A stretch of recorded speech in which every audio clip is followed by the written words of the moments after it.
लोकसभा चुनाव में BJP UP में 33 सीटों पर क्या सिमटी, पूरी पार्टी ही टेंशन में आ गई। लखनऊ से दिल्ली तक सैकड़ों मीटिंग हो चुकी है। हार पर दर्जनों बार मंथन हो चुका है। यूपी में बीजेपी की हालत ऐसी क्यों हुई? क्या यूपी में बीजेपी का संगठन कमजोर हो गया है या फिर योगी सरकार का काम ग्राउंड लेवल पर नहीं दिखा? कहा जा रहा है कि हार के इन्हीं कारणों को लेकर समीक्षा की जा रही है। इसको लेकर ही सीएम योगी भी 10 दिन में करीब 100 विधायकों से मिल चुके हैं। सीएम एक के बाद एक अलग अलग मंडल से आने वाले मंत्रियों, सांसदों और विधायकों के साथ एकदम एक्शन मोड वाली मीटिंग कर रहे हैं।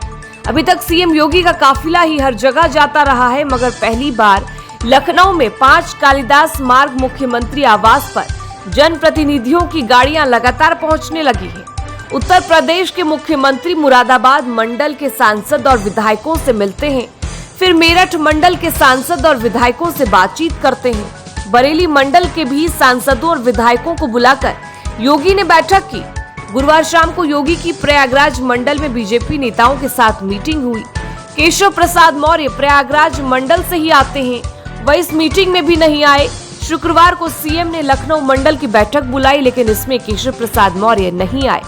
बीजेपी के प्रदेश अध्यक्ष भूपेंद्र चौधरी मुरादाबाद मंडल की बैठक से दूर रहे। अब जानकारी मिली है कि लखनऊ मंडल की बैठक में दूसरे डिप्टी सीएम ब्रजेश पाठक भी नहीं थे, क्योंकि वो दिल्ली जा रहे थे। बता दें कि यूपी में 18 मंडल है। वाराणसी को छोड़कर सभी मंडलों की बैठक हो चुकी है। इनमें मुख्यमंत्री यह जानना चाहते हैं कि वोट क्यों घटा है। इसके साथ ही उन्होंने जनप्रतिनिधियों को ज्यादा से ज्यादा समय जनता के बीच देने की बात कही है। उधर विधायक और सांसद अपने अपने क्षेत्र की अफसरशाही के बेलगाम होने की शिकायत करते हैं। हर मीटिंग में सीएम योगी के सामने कोई न कोई विधायक यह बात उठा ही देता है कि अधिकारी उनकी बात नहीं सुनते। ऐसा ही कुछ एक बैठक से बाहर आकर गाजियाबाद के लोनी से विधायक नंद किशोर गुर्जर ने कहा। उन्होंने कहा, अगर मुख्यमंत्री अधिकारियों के खिलाफ सबूत मांगते हैं तो विधायक का बोलना ही काफी होना चाहिए। हम लोग अपना काम छोड़कर जनता की सेवा के अलावा पार्टी मजबूत कैसे हो उसे छोड़कर कैमरा लेकर घूमेंगे कि ये अधिकारी भ्रष्टाचार कर रहा है, उसका सबूत बनाएंगे या कार्यकर्ता इस काम में लगेंगे। अगर विधायक बोल रहा है कि उनके पास लोग आ रहे हैं, अधिकारी के बारे में सबको मालूम होता है वो बेईमान है या ईमानदार। अगर वह सही काम नहीं करता है और विधायक कह रहा है कि लोगों ने बताया कि उनसे इतने पैसे लिए गए या कोई चिट्ठी दी गई है, उस पर अगर विधायक ने चिट्ठी लिख दी तो उस अधिकारी पर कार्रवाई होनी चाहिए। पिछले दिनों जौनपुर से बीजेपी प्रत्याशी कृपाशंकर सिंह, बुलंदशहर से विधायक प्रदीप चौधरी, योगीराज पार्ट 1 में मंत्री रहे मोती सिंह, कन्नौज से हारे सुब्रत पाठक, मिर्जापुर से विधायक रत्नाकर मिश्रा और वाराणसी से विधायक त्रिभुवन राम, ऐसे दर्जन भर से ज्यादा विधायक या बीजेपी नेता हैं जिन्होंने अधिकारियों के खिलाफ शिकायत की है।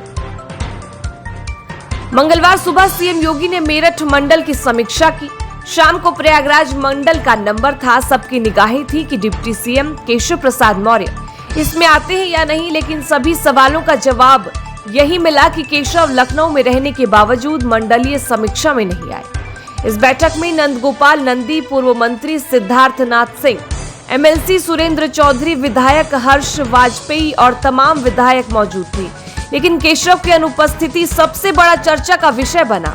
हालांकि मौर्य लखनऊ में ही थे। दिन भर पार्टी के विधायकों, मंत्रियों और सांसदों से मुलाकात करते रहे, सोशल मीडिया पर फोटो पोस्ट करते रहे, लेकिन योगी की बुलाई बैठक में नहीं गए। वहीं सीएम ने भी सिराथू विधायक पल्लवी पटेल से मुलाकात करके अपने इरादे जाहिर कर दिए। सीएम और पल्लवी पटेल की मुलाकात करीब आधे घंटे तक चली। इस दौरान क्या बातचीत हुई यह अभी तक सामने नहीं आया है, लेकिन पल्लवी वही नेता है जिन्होंने 2022 के विधानसभा चुनाव में सिराथू विधानसभा सीट से मौर्य को 12,000 वोटों से शिकस्त दी थी। पल्लवी पटेल की मुख्यमंत्री से मुलाकात के कई सियासी मायने निकाले जा रहे हैं। पल्लवी समाजवादी पार्टी के टिकट पर विधायक चुनी गई और वह अपना दल कमेरावादी की नेता हैं, लेकिन अखिलेश यादव से रिश्ते खराब होने की वजह से 2024 का लोकसभा चुनाव पल्लवी पटेल ने ओवैसी के साथ लड़ा। अब योगी ने पल्लवी से मुलाकात की है, तो कहा जा रहा है कि क्या यह मुलाकात इसलिए हुई कि पल्लवी ने केशव प्रसाद मौर्य को 2022 के चुनाव में हराया था, और क्या वो अब बीजेपी में शामिल होने जा रही है? राजनीति में सब कुछ साफ साफ तो नहीं कहा जाता, ज्यादातर बातें संकेतों में कही जाती है। संकेत यही मिल रहे हैं कि केशव के तेवर बदलते बदलते नजर आ रहे हैं।